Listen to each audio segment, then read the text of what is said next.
السلام علیکم ورحمۃ اللہ وبرکاتہ۔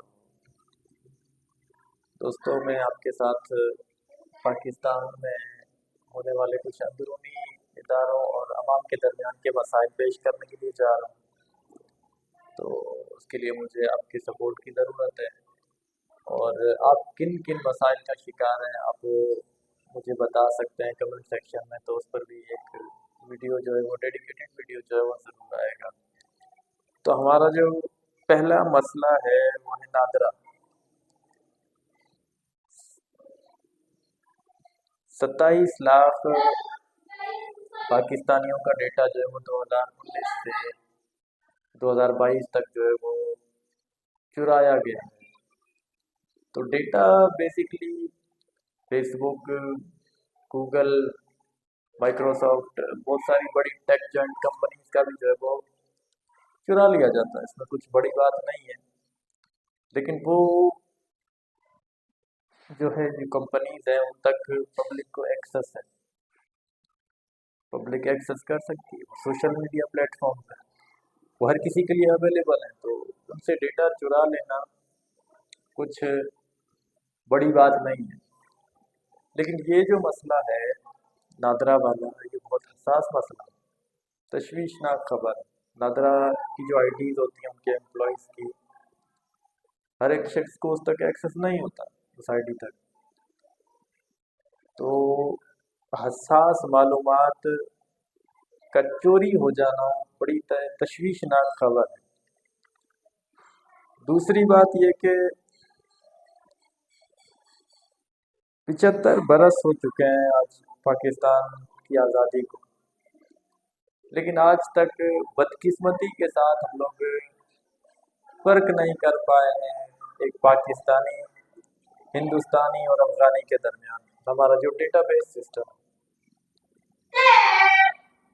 بڑی بدترین جو ہے وہ تذلیل کا سامنا ہے تمام پاکستان کے شہریوں کو، جو شناختی کارڈ کے لیے درخواست گزار ہونے کے لیے مختلف نادرا رجسٹریشن سینٹر میں تشریف لے کر جاتے ہیں۔ ابھی حال ہی میں 2-4 ایسے کیسز میری ذاتی نظر سے گزرے ہیں، کیونکہ خوش قسمتی بھی ہے اور بدقسمتی کی بات بھی ہے کہ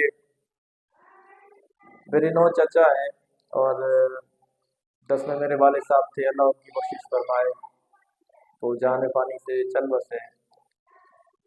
تو میں اکلوتا ہوں ہمارے ایک والد صاحب تھے، 9 میرے چچا ہیں، تو میں اکلوتا ہوں کہ میں نے میٹرک کری ہے۔ اس کے علاوہ میرا کوئی ایسا کزن یا میری کزن نہیں ہے جنہوں نے اتنی تعلیم بھی حاصل کی ہو، یعنی انہیں میسر نہیں آئے ایسے حالات کہ وہ کوالیفائی کریں، پڑھیں۔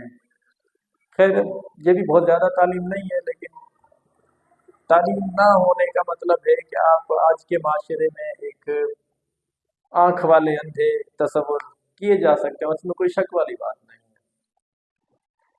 تو میرا میرے چچا کے ساتھ جانا ہوا، میری ایک کزن تھی، ان کے کارڈ کے لیے ہم لوگوں نے اپلائی کرا۔ تو اب یقین نہیں کریں گے کہ ہم نے 7 چکر لگائے ہیں اس کارڈ کی درخواست کو جو ہے وہ سبمٹ کرنے کے لیے نارتھ ناظم آباد والے جو نادرا کا میگا سینٹر ہے اس کے اندر۔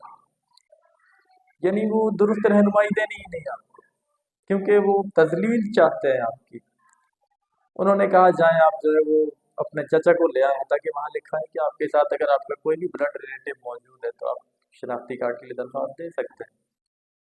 چچا کو وہ لے کر چلے گئے۔ اب وہ ہوا یہ کہ ہمارے دادا کی جو ہے وہ 2 شادیاں تھیں، تو چونکہ وہ ان کی والدہ الگ تھی اور جو درخواست گزار تھے ان کی والدہ الگ تھی، دونوں ہی چچا ہیں میرے۔ اور پھر انہوں نے کہا کہ نہیں، ان کو آپ ساتھ لے جائیں، آپ دوسرے والے چچا کو لے کر آئیں جو آپ کے سگے چچا ہوں۔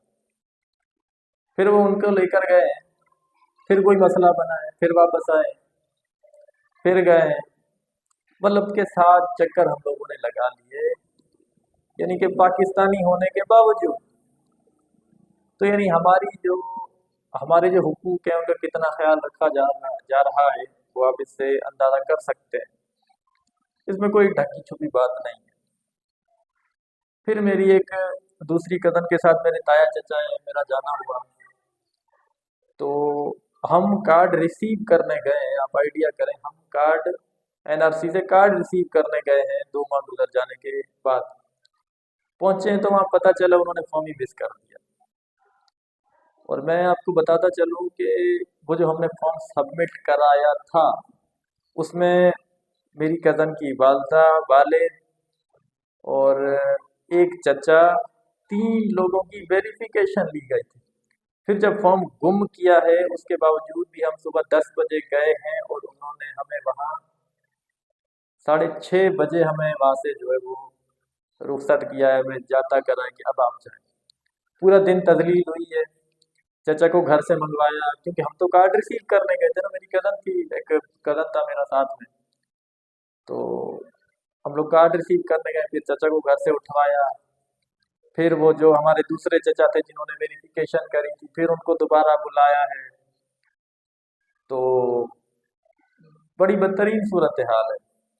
फिर वो जो इससे पहले मैंने आपको इंसिडेंट बताया, उसमें जब हम लोग फॉर्म जमा कराने के लिए गए हैं तो हुआ ये कि वो फॉर्म हमें मिला था 4 बजे के बाद। वो जो मेरी फर्स्ट कज़न थी जिनके साथ मैं गया हूँ, उससे पहले भी मैं जाता रहा हूँ लेकिन इस तरह के मसाइल का सामना नहीं करना पड़ा। 2017 में मैंने कार्ड बनवाया, फर्स्ट टाइम था। मेरे खुद के कार्ड के लिए मैंने एनआरसी के साथ चक्कर लगा थे, तो मुझे लगा शायद फर्स्ट टाइम है तो ऐसा है।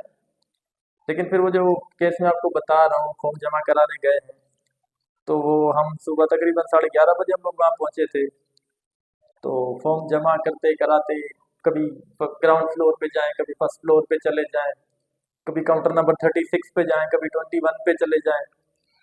तो इस तरह का माहौल बना हुआ था वहाँ पे। तो 4 बज गए हमें, फॉर्म उन्होंने दे दिया, उन्होंने कहा आप कल जो है वो आके जमा कराइएगा। कहा, ठीक है। अगले दिन हम लोग गए हैं 2 बजे, हमने वो जो काउंटर नंबर 36 पर बैठे थे उनको दिया है, तो वो कह रहे हैं कि नहीं, ये आप 4 बजे जो आएंगे आपका फॉर्म वही देखेंगे और वही कलेक्ट कर सकते हैं, ये वो ऑथराइज पर्सन है, मैं नहीं कर सकता, ये उनका काम है, वही करेंगे। अब उनसे कोई पूछे कि नादरा जो है वो आपकी जाती मिल्कियत है, आपकी कोई खरीदी गई है, आपका असासा है, आपकी मलकियत है, आपकी जायदाद है, आप एक मुलाजिम है तो आपका बताना फर्ज बनता है कि मैं जा रहा हूँ, आप ये 4 बजे आपका फॉर्म हुआ है, कल अगर आपने दोबारा आना हो तो आप 4 बजे आइएगा, ये उनकी ड्यूटी का हिस्सा है। वो तनख्वाह ले रहे हैं, कोई फी सबीलिल्लाह काम नहीं कर रहे हैं आवाम के लिए। कहीं से भी कोई भी इदारा उठ के जो है वो हमें अपना एहसान गिनवाना शुरू कर देता है। देखें, बात यह है, आप आवाम को निकालते हैं और फिर जो मर्जी आपने गिनवाना हो गिनवाते रहे, हमसे लेके हमारी तजलील करते हैं, तनख्वाह ले रहे हैं आप हमारी जेब से। टैक्स किस पे आ रहा है? कौन से सरकारी लोग हैं जो टैक्स देते हैं? सरकारी गाड़ी पे तो प्लेट नंबरों से टूल प्लाजा पर टैक्स नहीं लिया जाता, और उनके बैलेंस, मोबाइल फोन, गैस, बिजली, टेलीफोन, तमाम तर जो बिल हैं सब फ्री, पेट्रोल भी फ्री। 10 रुपए बढ़े कि 50 रुपए बढ़े, उन्हें क्या परवाह इस बात की कि कौन सी चीज कितनी महंगी हो रही, उन्हें एहसास ही नहीं है। उनसे तो वो एक बार हमारे सिंध के वजीर आला रह चुके हैं सैयद काइम अली शाह, तो एक बार चीनी महंगी हुई तो उनसे किसी ने शिकायत कर दी कि जनाब चीनी महंगी हो गई है, तो वो कहने लगे कि फिर आप गुड़ लें, आप चीनी ला लें। उनको पता नहीं था उस वक्त गुड़ जो है वो चीनी से 40 रुपए ज्यादा महंगा था। अब वो ले तो पता हो उनको। और दूसरा जो हमारा मसला है वो, देखें, अल्लाह को सब ने जान देनी है। कहते हैं कि मौत बरहक है और कब्र और कफन जो है उसमें शक रहता है, वो भी सबको नसीब नहीं होते हैं। अल्लाह से दुआ है कि हर साये में ईमान को तमाम जो आलम पर इंसान बसते हैं उनको अपनी आखिरी आरामगाह नसीब हो, कफन और कब्र जो है वो नसीब हो। हमारे पड़ोस में कुछ हमारे करीब रहते हैं, दूर के तो हम नहीं जानते, मैं नहीं जानता किसी ऐसे शख्स को, लेकिन हमारे पड़ोस में रहते हैं, हमारी गली में ही तकरीबन 22 साल से रहते हैं, बंगाली है। उनके वालिद का कार्ड है, लड़के हैं, तो हमारी उम्र के हैं, कुछ हमसे बड़े हैं। शिनाख्ती कार्ड नहीं बन रहे उनके उनके वालिद का बना हुआ है, उनकी वालदा का नहीं बना हुआ, इसलिए उनके नहीं बन रहे हैं। तो ये इंसानी हुकूक की संगीन खिलाफ वर्जी है। अब उनमें से कोई ऐसा बचा हुआ नहीं है, वो 5 भाई है। उनके अलावा भी जो उनके रिश्तेदार हमारे जानने वाले हैं, सब चरसी, नशाई, पाउडरी और शराबी। माहौल ख़राब हो रहा है। उनके बच्चों का कोई मुस्तकबिल नहीं है, क्योंकि जब आपका बच्चा 8-9 में आता है तो स्कूल वाले कहते हैं कि आप जाएं बेफॉर्म लेकर आए। अब उनके बच्चों के शिनाख्ती कार्ड ही नहीं है, तो बेचारे बेफॉर्म कहाँ से बनवाएंगे? बड़ी परेशानी वाली बात है। अब हम भी इसी मुआशरे में रहते हैं, जाहिर सी बात है अगर उनके बच्चे चर्स, पाउडर और शराब पिएंगे, हमारे बच्चे उनके साथ घूमेंगे, उठेंगे बैठेंगे, उठक बैठक उनके साथ सोबत उनकी होगी, तो आप नहीं समझते कि वो असर हमारे बच्चों पर भी होगा? आप सिर्फ उनकी ज़िंदगी तबाह नहीं कर रहे हैं, आप उनकी हक तलफी नहीं कर रहे हैं, आप कौम की हक तलफी कर रहे हैं।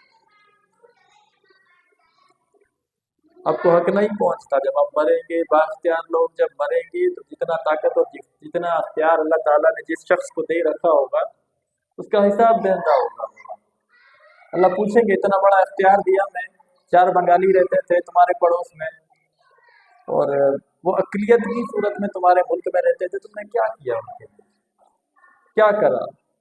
उनको तो छोड़ो, तुमने अपनी कौम के लिए क्या किया? कर्जे लिए, कर्ज पे कर्ज चढ़ाया अपनी कौम के ऊपर, मगरूर कर दिया सबको। जो पैदा नहीं हुए वो भी